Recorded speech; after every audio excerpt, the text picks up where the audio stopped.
नमस्कार. आज दिनांक 26 ऑगस्ट 2026. आजच्या चालू घडामोडींच्या व्हिडिओमध्ये मी अभिजित तुमच्या सर्वांचं सहर्ष स्वागत करतो. व्हिडिओमधील प्रश्न आपल्याला पोलीस भरतीसाठी, तलाठी भरतीसाठी, वनरक्षक भरतीसाठी, त्यासोबतच MPSC आणि सरळ सेवा भरती परीक्षांसाठी उपयुक्त राहणार आहेत. त्यामुळे जर तुम्ही यापैकी कोणत्याही परीक्षेसाठी तयारी करताय तर हा व्हिडिओ पूर्ण पहा आणि आवडल्यास व्हिडिओला लाईक करून आपल्या मित्रांसोबत शेअर करा. त्याचबरोबर याच सारखे आणखी व्हिडिओ पाहण्यासाठी आपल्या चॅनलला सबस्क्राईब करा. सुरुवात करूयात आजच्या प्रश्नांना. पहिला प्रश्न, मिस युनिव्हर्स इंडिया 2026 चा किताब कोणी जिंकला आहे? आता या ठिकाणी पहा, महत्वाची माहिती काय असते, ही स्पर्धा कुठे पार पडली, ही स्पर्धा कोणी जिंकली आणि त्याबद्दल अधिकची माहिती. ठीक आहे. आता पहा, मिस युनिव्हर्स इंडिया 2026 कुठे पार पडली?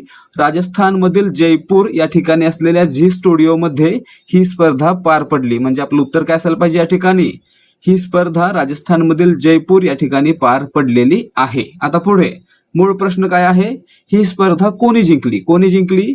केजिया लिज मेजो या 19 वर्षीय युवतीनं ही स्पर्धा जिंकलेली आहे, म्हणून याचं उत्तर पर्याय बी असणार आहे. ठीक आहे. मिस युनिव्हर्स इंडिया 2026 ही स्पर्धा केजिया लिज मेजो या 19 वर्षीय युवतीनं जिंकलेली आहे. पुढे पाहूयात प्रश्न क्रमांक 2. मिस युनिव्हर्स इंडिया 2026 ची विजेती केजिया लिज मेजो ही कोणत्या राज्याची प्रतिनिधी आहे? आता या ठिकाणी पहा, मिस युनिव्हर्स इंडिया 2026 ही स्पर्धा कुठे पार पडली आणि विजेता कोण आपण पाहिलं, कुठे पार पडली? राजस्थानमधील जयपूर आणि विजेता केजिया लिज मेजो. ठीक आहे. आता पुढे मित्रांनो, केजिया लिज मेजो या कोणत्या राज्याचं प्रतिनिधित्व करतात? तर त्या केरळ या राज्याचं प्रतिनिधित्व करतात, म्हणून याचं उत्तर पर्याय सी असणार आहे. आता पुढची महत्वाची माहिती काय आहे, जी महिला मिस युनिव्हर्स इंडिया 2026 स्पर्धा जिंकेल ती मिस युनिव्हर्स स्पर्धेमध्ये भारताचं प्रतिनिधित्व करेल. म्हणजे या ठिकाणी केजिया लिज मेजो या मिस युनिव्हर्स 2026 या स्पर्धेसाठी भारताकडून जाणार आहेत. ठीक आहे. आणि मित्रांनो, मिस युनिव्हर्स ही स्पर्धा कुठे पार पडेल? पोर्तो रिको मध्ये ही स्पर्धा पार पडेल. आता पुढे जाऊयात प्रश्न क्रमांक 3 कडे. ड्युरंड कप 2026 चा किताब कोणत्या फुटबॉल संघाने जिंकलेला आहे? आता या ठिकाणी पहा, ड्युरंड कप हा फुटबॉलशी संबंधित आहे, यावर प्रश्न येतो. पुढे, भारतातील सर्वात जुनी फुटबॉल स्पर्धा कोणती आहे किंवा फुटबॉल चषक कोणता आहे? तर तो आहे ड्युरंड कप. याची सुरुवात 1888 साली झालेली होती. आणि मित्रांनो, आता पुढे ड्युरंड कप 2026 कुठे पार पडला? ईशान्येकडील राज्यामध्ये तसेच कोलकाता या शहरामध्ये पार पडलेला आहे. आणि मित्रांनो, या स्पर्धेमध्ये विजेता कोण ठरलेला आहे? ईस्ट बेंगॉल FC हा क्लब आहे किंवा ही फुटबॉलचा संघ आहे, तो या स्पर्धेचा विजेता ठरलेला आहे, म्हणून पर्याय डी याचं उत्तर आहे. लक्षात ठेवायचं आहे, भारतातील सर्वात जुना फुटबॉल स्पर्धा किंवा फुटबॉल चषक कोणता? तर तो ड्युरंड कप आहे. याची सुरुवात 1888 ला करण्यात आलेली होती आणि 2026 ची स्पर्धा कोणी जिंकली? तर ईस्ट बेंगॉल FC या संघानं जिंकलेली आहे. पुढे प्रश्न क्रमांक 4. अंडर 20 जागतिक कुस्ती स्पर्धा सलग दुसऱ्यांदा कोणी जिंकली आहे? आता या ठिकाणी पहा, भारताच्या महिला आहेत काजल ढोचक यांनी अंडर 20 जागतिक कुस्ती स्पर्धा सलग 2 वेळा जिंकली आहे, म्हणून याचं उत्तर पर्याय बी असणार आहे. काजल ढोचक या कोणत्या राज्याच्या आहेत? काजल ढोचक आहेत त्या मित्रांनो हरियाणा या राज्याच्या आहेत. लक्षात ठेवायचं, यांचं राज्य विचारलं जातं. जागतिक कुस्ती स्पर्धा विजेत्या काजल ढोचक यांचं राज्य कोणतं, तर किंवा या कोणत्या राज्यातून आहेत? तर या हरियाणा राज्यातून आहेत. पुढे पाहूयात प्रश्न क्रमांक 5. 9व्या राष्ट्रीय सुरक्षा रणनीती परिषदेचे आयोजन कुठे करण्यात आलेले होते? आता या ठिकाणी पहा, 9वी राष्ट्रीय सुरक्षा रणनीती परिषद कुठे पार पडली? नवी दिल्ली या ठिकाणी पार पडली, म्हणून याचं उत्तर पर्याय सी असणार आहे. तर मित्रांनो, या परिषदेला भारतातील सर्व राज्यांचे पोलीस महासंचालक आणि विविध सुरक्षा दलांचे प्रमुख देखील उपस्थित असतात. ठीक आहे. पुढे पाहूयात प्रश्न क्रमांक 6. पृथ्वीवर 3.5 अब्ज वर्ष जुने जीवनाचे पुरावे भारतात कुठे सापडलेले आहेत? त्या ठिकाणी पहा, पृथ्वीवरील 3.5 अब्ज वर्ष जुने जीवनाचे पुरावे हे झारखंड मधील सिंगभूम क्रेटन या ठिकाणी आढळलेले आहेत, म्हणून याचं उत्तर पर्याय बी असणार आहे. आता पुढे मित्रांनो, आणखी कोणती माहिती महत्वाची आहे याबद्दल? क्रेटन म्हणजे काय असतं? तर या ठिकाणी पृथ्वीच्या कवचाचा अत्यंत स्थिर असा भाग असतो, ज्यामध्ये काही बदल होत नाही, तो अत्यंत जुना आणि स्थिर असतो. आणि मित्रांनो, अशा प्रकारच्या या क्रेटनमध्ये किंवा खडकामध्ये 3.5 अब्ज वर्ष जुने बॅक्टेरियाचे अवशेष सापडलेले आहेत किंवा पुरावे सापडलेले आहेत. म्हणजे आपलं उत्तर सिंगभूम क्रेटन, झारखंड. प्रश्न क्रमांक 7, उरुग्वे या देशाचा स्वातंत्र्य दिन कधी साजरा केला जातो? आता या ठिकाणी पहा, उरुग्वे या देशावर ब्राझिलियन साम्राज्याचं म्हणजे ब्राझीलच्या साम्राज्याचं वर्चस्व होतं. आणि मित्रांनो, 25 ऑगस्ट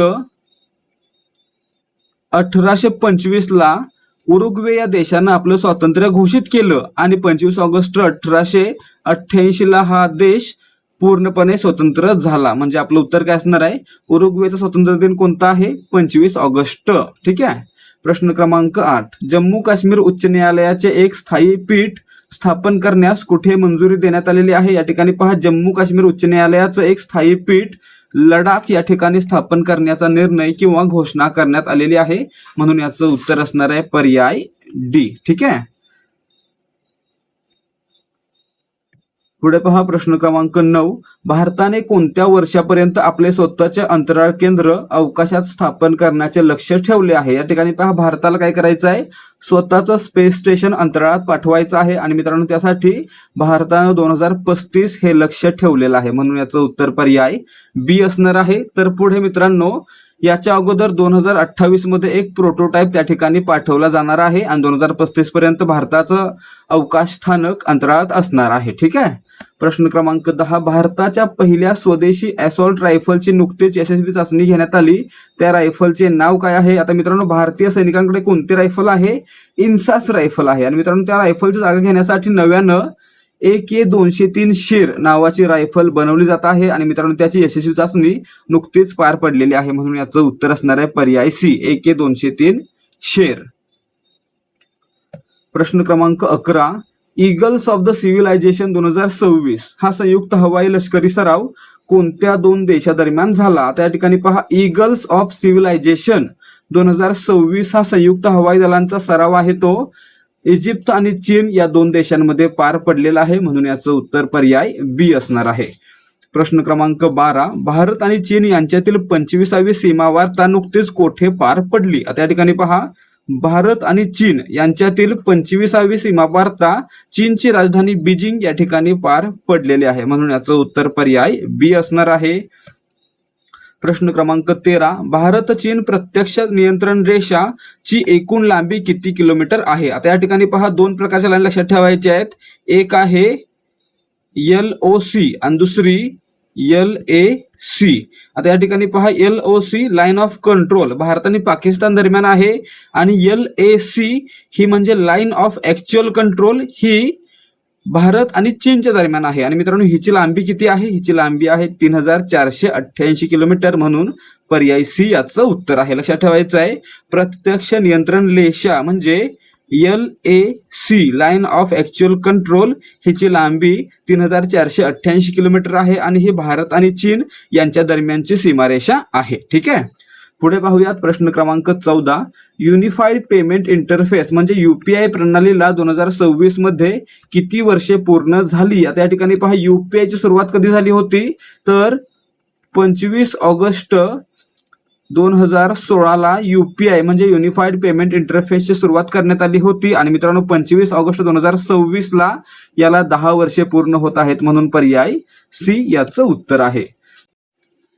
प्रश्न क्रमांक 15, लुसाने डायमंड लीग 2026 मध्ये नीरज चोप्राने किती मीटर भाला फेकून दुसरे स्थान मिळवले? आता या ठिकाणी पहा, भारतीय भालाफेकपटू नीरज चोप्रा यांनी लुसाने डायमंड लीग 2026 मध्ये 88.05 मीटर इतका भाला फेकला. त्यामुळे त्यांनी या स्पर्धेमध्ये दुसरे स्थान मिळवलेले आहे. त्यासोबतच 88.14 मीटर भाला फेकून पहिले स्थान कोणी मिळवले? तर श्रीलंकेच्या रमेश पाथिरागे या खेळाडूनं सुवर्ण पदक किंवा पहिलं स्थान मिळवलेलं आहे. लक्षात ठेवायचं, भारताचा नीरज चोप्रा दुसऱ्या स्थानावर 88.05 मीटर भाला आणि श्रीलंकेचा रमेश पाथिरागे हा पहिल्या स्थानावर 88.14 मीटर भाला. ठीक आहे. पुढे पाहूयात प्रश्न क्रमांक 16, सलग 25 सीझनमध्ये गोल करण्याचा विश्वविक्रम कोणत्या दिग्गज फुटबॉलपटूने प्रस्थापित केलेला आहे? या ठिकाणी पहा, आतापर्यंत 24 गोलचा रेकॉर्ड होता, सलग 24 सामन्यामध्ये गोल करण्याचा रेकॉर्ड होता, परंतु आता 25 सामन्यामध्ये सलग गोल करून क्रिस्टियानो रोनाल्डो यांनी तो जुना रेकॉर्ड मोडून नवीन विक्रम प्रस्थापित केलेला आहे. म्हणून याचं उत्तर पर्याय बी असणार आहे. ठीक आहे. सलग 25 सीझनमध्ये म्हणजे सलग 25 सीझनमध्ये खेळून त्या प्रत्येक सीझनमध्ये गोल करण्याचा विक्रम क्रिस्टियानो रोनाल्डो यांनी केलेला आहे. आता पुढे मागच्या प्रश्नावरीलचा हा सराव प्रश्न आहे. प्रश्न क्रमांक 17. रोनाल्डोने सलग 25 सीझनमध्ये गोल करून कोणत्या फुटबॉलपटूचा विक्रम मोडला? आता आपण काय पाहिलं, रोनाल्डोनं सलग 25 सीझनमध्ये गोल केले, परंतु त्याच्या अगोदर 24 सीझनमध्ये गोल करणारे कोण होते? तर झ्लातान इब्राहिमोविच यांचा आधीचा विक्रम होता 24 सलग मॅचमध्ये गोल करण्याचा, आणि मित्रांनो हा रेकॉर्ड 25 सीझनमध्ये गोल करून रोनाल्डो यांनी मोडलेला आहे. म्हणून याचं उत्तर पर्याय सी असणार आहे. प्रश्न क्रमांक 18. नीती आयोगाचे नवीन मुख्य कार्यकारी अधिकारी म्हणून कोणाची नियुक्ती करण्यात आली आहे? या ठिकाणी पहा, नीती आयोगाचे नवीन मुख्य कार्यकारी अधिकारी म्हणजे सीईओ म्हणून अनुराग जैन यांची नियुक्ती करण्यात आलेली आहे. म्हणून पर्याय सी याचं उत्तर आहे. आता पहा, नीती आयोगाची स्थापना कधी झाली? 1 जानेवारी 2015 आणि मित्रांनो नीती आयोगाचा पदसिद्ध अध्यक्ष कोण असतात? तर भारताचे पंतप्रधान हे नीती आयोगाचे पदसिद्ध अध्यक्ष असतात. आता पुढे आणखी महत्वाची माहिती, नीती आयोग कोणत्या प्रकारची संस्था आहे? नीती आयोग ही एक कायदेशीर संस्था आहे, परंतु ती घटनात्मक संस्था नाही. ठीक आहे. आता पुढे नीती आयोगामध्ये नीतीचा फुल फॉर्म काय आहे? NITI याचा फुल फॉर्म काय आहे? National institution for transforming India. ठीक आहे, लक्षात ठेवायचा हा फुल फॉर्म. पुढे पाहूयात. प्रश्न क्रमांक 19. ग्लोबल पीस इंडेक्स 2026 नुसार जगातील सर्वाधिक शांत देश कोणता ठरलेला आहे? आता या ठिकाणी पहा, global peace index 2026. Global peace index हा अहवाल कोणती संस्था जारी करते? तर institute for economics and peace IEP ही संस्था हा अहवाल जारी करते. आणि मित्रांनो यानुसार सलग 19व्या वर्षी आइसलँड हा सर्वाधिक शांत देश ठरलेला आहे. म्हणून याचं उत्तर पर्याय डी असणार आहे. मागच्या 19 वर्षापासून आइसलँड हा सर्वाधिक शांत देश ठरत आलेला आहे. पुढे जाऊयात मित्रांनो, याबद्दल आणखी महत्वाची माहिती तुम्ही मला कमेंट करून सांगायची आहे. ग्लोबल पीस इंडेक्स 2026 नुसार भारत हा कितव्या स्थानावर आहे? ग्लोबल पीस इंडेक्स 2026 मध्ये भारत हा कितव्या स्थानावर आहे? कमेंट करून सांगा. पुढे प्रश्न क्रमांक 20. भारताच्या पहिल्या मुस्लिम महिला न्यूरोसर्जन बनण्याचा बहुमान कोणी मिळवलेला आहे? आता या ठिकाणी पहा, नाशिक जिल्ह्यातील मालेगाव या ठिकाणच्या डॉक्टर मरियम अफेफा अन्सारी या भारतातील पहिल्या मुस्लिम महिला न्यूरोसर्जन बनलेल्या आहेत. म्हणून याचं उत्तर पर्याय सी असणार आहे.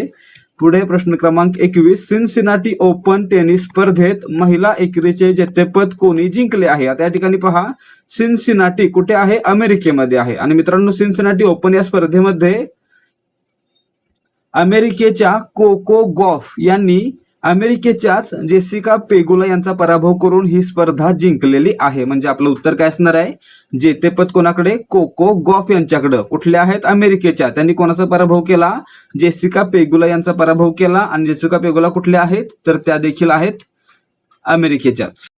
पुढे पहा प्रश्न क्रमांक 22. भारताचे परराष्ट्र मंत्री एस जयशंकर यांनी त्यांच्या नुकत्याच झालेल्या मॉस्को दौऱ्यात कोणत्या जागतिक नेत्याची भेट घेतली? आता या ठिकाणी पहा, भारताचे परराष्ट्र मंत्री कोण आहेत हा प्रश्न येतो. उत्तर असणार एस जयशंकर. आणि मित्रांनो पुढे त्यांच्या मॉस्को दौऱ्यामध्ये, मॉस्को कुठं आहे? रशियामध्ये आहे. आणि मित्रांनो त्यांच्या रशियाच्या दौऱ्यामध्ये त्यांचे रशियाचे राष्ट्राध्यक्ष व्लादिमीर पुतीन यांच्याशी भेट झालेली आहे. म्हणून याचं उत्तर पर्याय सी असणार आहे. भारताचे परराष्ट्र मंत्री एस जयशंकर यांनी व्लादिमीर पुतीन या रशियन नेत्याची, रशियन राष्ट्राध्यक्षांची भेट घेतलेली आहे. पुढे पाहूयात प्रश्न क्रमांक 23. ब्रिक्स देशांच्या राष्ट्रप्रमुखांची आगामी शिखर परिषद 12 ते 13 सप्टेंबर रोजी कोठे आयोजित करण्यात येणार आहे? या ठिकाणी पहा, ब्रिक्स या देशांच्या राष्ट्रप्रमुखांची आणि आगामी शिखर परिषद 12 ते 13 सप्टेंबर या कालावधीमध्ये पार पडेल. आणि मित्रांनो ही कुठे पार पडणार आहे? तर भारतातील नवी दिल्ली या ठिकाणी पार पडणार आहे. आणि मित्रांनो या बैठकीला किंवा या शिखर परिषदेला व्लादिमीर पुतीन देखील उपस्थित राहणार आहेत. प्रश्न क्रमांक 24, उच्च विस्तार क्षमता असलेले पॉपकॉर्न मका संकरित बियाणे कोणत्या राज्याने लॉन्च केलेले आहे? आता मित्रांनो, पॉपकॉर्न कशाचं बनतं? मक्याचं बनतं. आणि मित्रांनो, या ठिकाणी उच्च विस्तार क्षमता असलेला मका म्हणजे काय? तर असा मका ज्याचा पॉपकॉर्न जास्त मोठा होतोय. अशा प्रकारच्या पॉपकॉर्नच्या मक्याची हायब्रिड जात आंध्र प्रदेश सरकारमध्ये लॉन्च करण्यात आलेली आहे. म्हणजे याचं उत्तर पर्याय सी, आंध्र प्रदेश असणार आहे. आणि पुढे प्रश्न क्रमांक 25, 25व्या भारत चीन सीमा वार्ता बैठकीत चीनचे प्रतिनिधित्व कोणी केले? आता या ठिकाणी पहा, 25वी भारत चीन सीमा वार्ता बैठक कुठे पार पडली? चीनची राजधानी बीजिंग या ठिकाणी पार पडली. यामध्ये भारताकडून भारताचे मुख्य सुरक्षा सल्लागार अजित डोवाल म्हणजे NSA अजित डोवाल उपस्थित होते किंवा भारताचं प्रतिनिधित्व केलं. आणि चीनकडून यामध्ये चीनचे परराष्ट्र मंत्री वॉंग ई हे सहभागी झाले होते. म्हणून याचं उत्तर असणार आहे पर्याय बी. या बैठकीमध्ये चीनचे प्रतिनिधित्व कोणी केले? चीनचे परराष्ट्र मंत्री वॉंग ई यांनी केलं. आणि भारताचं कोणी केलं? भारताचे NSA अजित डोवाल यांनी केलं. अशा प्रकारे विद्यार्थी मित्रांनो, आपल्या आजच्या व्हिडिओमधील 25 प्रश्न समाप्त होत आहेत. जर तुम्हाला व्हिडिओमधील प्रश्नांची उत्तर आणि स्पष्टीकरण समजलं असेल तर व्हिडिओला लाईक करा आणि याच प्रकारचे आणखी व्हिडिओ पाहण्यासाठी आपल्या चॅनलला सबस्क्राईब करा. भेटूयात या सिरीजच्या पुढच्या भागामध्ये. जय हिंद, जय भारत आणि जय महाराष्ट्र.